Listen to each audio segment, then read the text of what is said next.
My love, I don't want you to run from me. Not because I'm afraid of being alone, and not because I need to win something. I say this because running doesn't solve what your heart is trying to escape. It only delays the truth, and truth has a way of catching up when you least expect it. I've been watching you quietly, not in suspicion, not in control, but in awareness. Awareness is what happens when you care enough to observe without reacting. And what I see is not distance. It's confusion. It's exhaustion. It's a heart that has been carrying more weight than it ever admitted out loud. You think running will give you peace. You think distance will quiet the noise inside you. But distance doesn't erase questions. It amplifies them. Silence doesn't heal pain. It just gives it more room to echo. You don't run because you don't care. You run because caring has hurt you before. Because at some point staying became more painful than leaving, and your mind learned that escape feels safer than hope. Running wasn't a choice at first. It was a reaction. Something your body learned before your heart had words for it. When things got intense, when emotions demanded more than you could give, distance became relief. Silence became protection. People misunderstand that. They think leaving means indifference. They think walking away means your feelings were never real. But the truth is, you don't abandon what means nothing to you. You run from what has the power to break you. Every time you ran, it taught you something. It taught you that you survived, that you were still standing, that the pain eventually faded. And so running became proof of strength, not fear. But strength built only on survival comes with a cost. You learned to exit before things got too deep, to detach before you were fully seen, to disappear right when closeness started asking something of you. Not because you didn't feel, but because you felt too much and didn't trust anyone to hold it with care. You didn't grow up wanting to be distant. You adapted. You learned that relying on others can leave you exposed. That opening up creates leverage for disappointment. So you became self-sufficient, controlled, composed. And when love appeared, real love, it triggered alarms instead of comfort. Your chest tightens not because you don't want connection, but because connection asks you to stay present when your instincts scream to escape. It asks you to risk being known instead of protected. And that feels dangerous when your past taught you that closeness leads to loss. Running feels clean, efficient, no mess, no confrontation, no vulnerability. You leave with your dignity intact and your emotions neatly packed away. You tell yourself it was the smart move, the logical decision, the mature response. But later, when everything is quiet, the body remembers what the mind tried to erase, because survival doesn't ask whether you were fulfilled. It only asks whether you made it out. You didn't run because you didn't love. You ran because love touched places in you that were never given room to heal, because staying meant trusting something you've never seen proven. And every time you leave, a part of you hopes someone will finally say, you don't have to go, you're safe here. But survival habits don't wait for reassurance. They move fast. They move first. Running kept you alive emotionally. It protected the parts of you that were tired of being disappointed. But what once saved you is now standing between you and the life you quietly want. You are not broken for running. You are experienced. You are conditioned. You are protecting something fragile that learned early how to hide. And until you see running for what it really is, not freedom, not independence, but a learned response to fear, will keep choosing for you. Even when your heart wants something different, distance feels like healing at first. It gives your nervous system space to breathe. The noise quiets down. That pressure lifts. You finally feel like yourself again. Or at least a version of yourself that isn't overwhelmed. And for a moment, that relief feels like proof you made the right decision. But relief is not the same as repair. Distance doesn't resolve what was left unsaid. It doesn't untangle the emotions that were never given time to land. It simply pauses them. It freezes the moment right before the truth demanded attention. You tell yourself you need space to think, to clear your head, to regain balance. And sometimes that's true. Space can be healthy when it's intentional, when it's temporary, when it's used to reflect instead of escape. But when distance becomes your default response, it stops being healing and starts becoming avoidance. Healing asks you to stay present with discomfort long enough to understand it. Distance removes you from discomfort so you don't have to feel it. One leads to growth. The other leads to repetition. You don't feel better because the problem is gone. You feel better because you're not looking at it anymore. That's why the same patterns keep returning. Different people, different circumstances, same emotional outcome. Because distance never taught you what to do when closeness triggers fear. It only taught you how to leave faster next time. Real healing is slow. It's awkward. It asks you to sit in emotions without immediate answers. It asks you to say things imperfectly, to feel things that don't resolve neatly. Distance avoids all of that. And the mind loves avoidance because it looks like control. You convince yourself that walking away is self-respect, that choosing silence is maturity, that removing yourself is strength. And sometimes it is, but when it's automatic, when it's your first move instead of your last, it becomes a shield, not a solution. Distance gives you the illusion of peace, but peace that depends on isolation is fragile. It collapses the moment someone gets close again. Healing, on the other hand, changes how you respond. It doesn't require constant escape. It doesn't rely on silence to stay intact. It allows closeness without panic. Distance keeps your heart intact by keeping it untouched. Healing strengthens it by letting it feel and recover. You've mistaken numbness for calm. You've mistaken detachment for clarity. But clarity doesn't come from absence. It comes from understanding what hurts and why. If distance were healing, you wouldn't carry the same ache into every new beginning. You wouldn't feel that familiar tightening when intimacy deepens. You wouldn't feel the urge to run even when nothing is wrong. Distance helped you survive moments you couldn't handle at the time. But survival is not the finish line. Healing asks a harder question.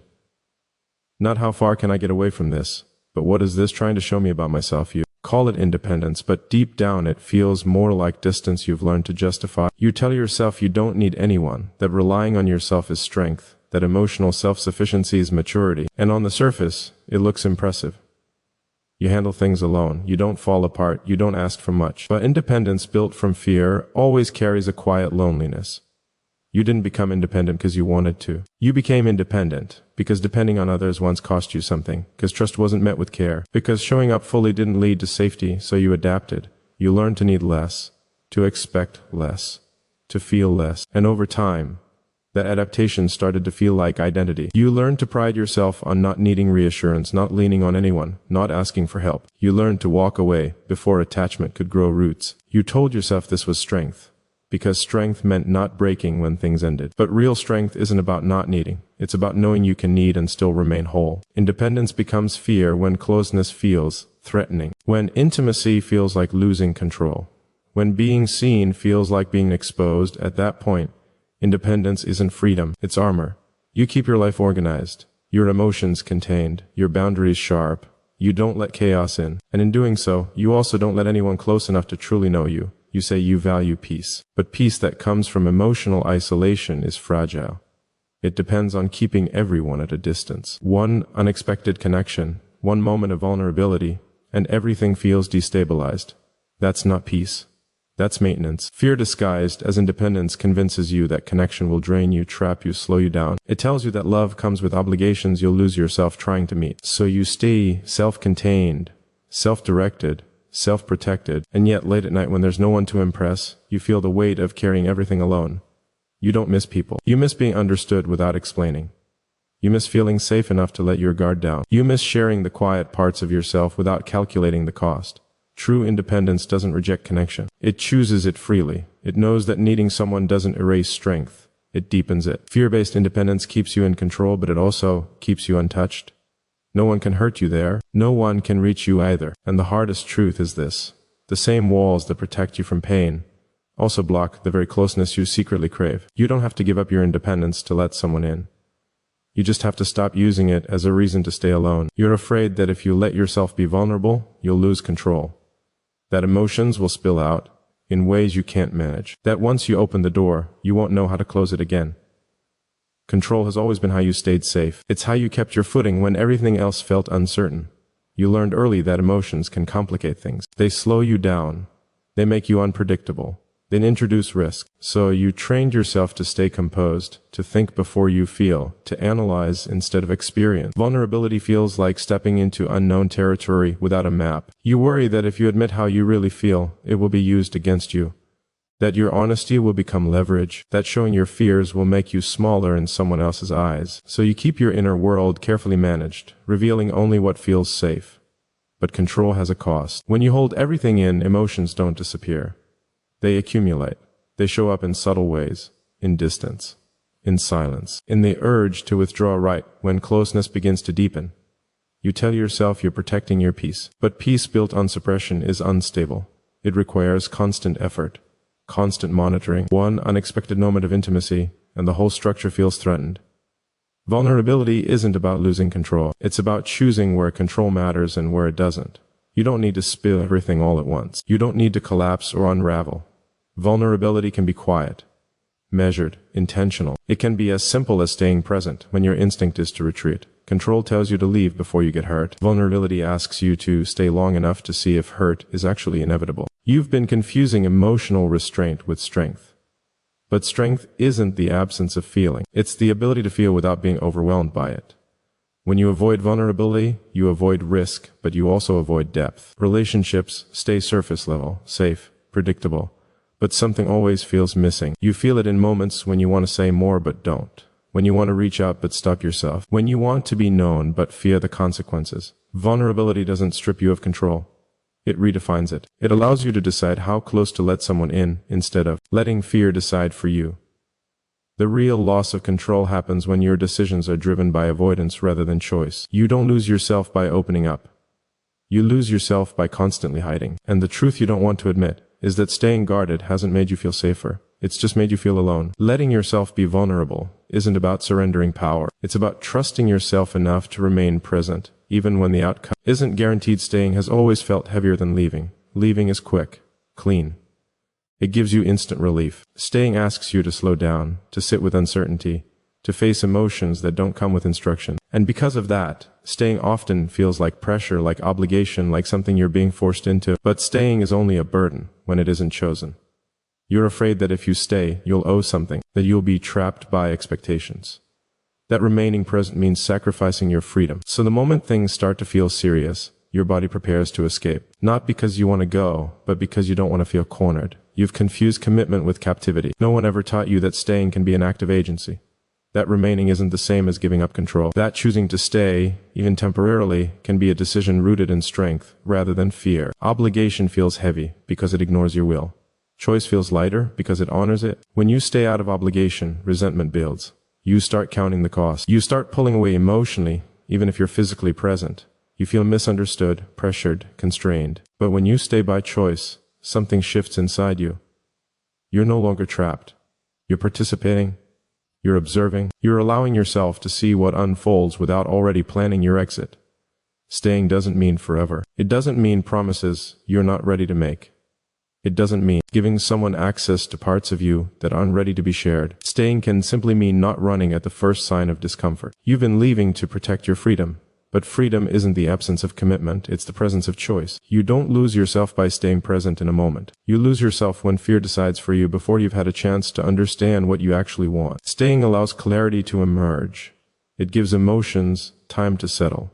It lets truth surface instead of being cut short. Leaving too early freezes everything in uncertainty. You've told yourself that staying means being responsible for someone else's feelings. But staying doesn't mean fixing, saving, or carrying anyone. It means being honest enough to remain while you listen to your own responses. When you choose to stay, even briefly, you reclaim your power. You're no longer reacting. You're deciding. And the irony is that the more you choose consciously, the less trapped you feel.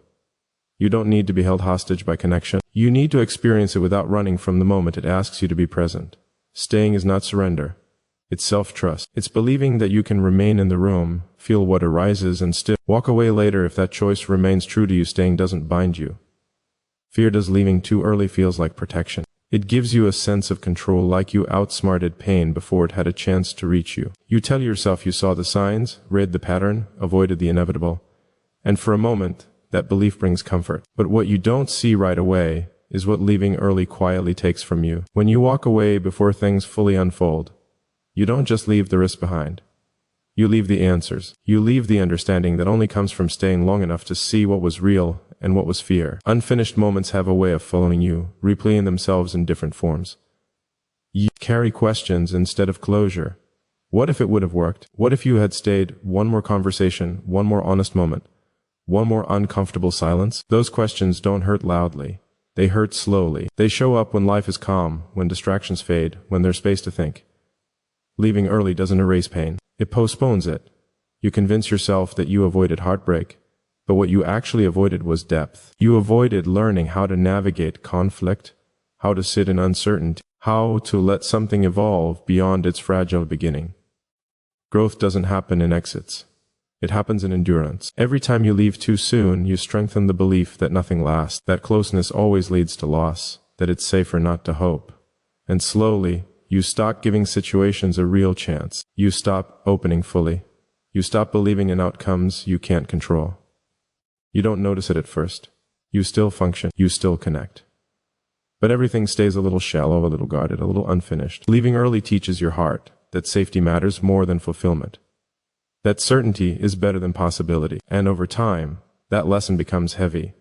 You don't miss people as much as you miss who you could have been if you had stayed. You miss the version of yourself that might have learned how to trust, how to communicate, how to remain steady when emotions rise. When you leave before things get hard, you also leave before things get meaningful. Yes, staying risks pain, but leaving early guarantees regret. Not always immediate, not always dramatic, but persistent, quiet, lingering. You've been protecting yourself from disappointment, but disappointment isn't the deepest wound. The deepest wound is never knowing what you were capable of holding. You weren't weak for leaving. You were trying to survive, but survival isn't the same as living fully. There is a difference between walking away because something is wrong and walking away because something is unfinished. When you leave too early, fear writes the ending for you. And fear is never creative. It only repeats what it already knows. What you lose when you leave too early isn't just connection. It's growth, clarity, resilience, and the chance to see yourself stay present in something that matters.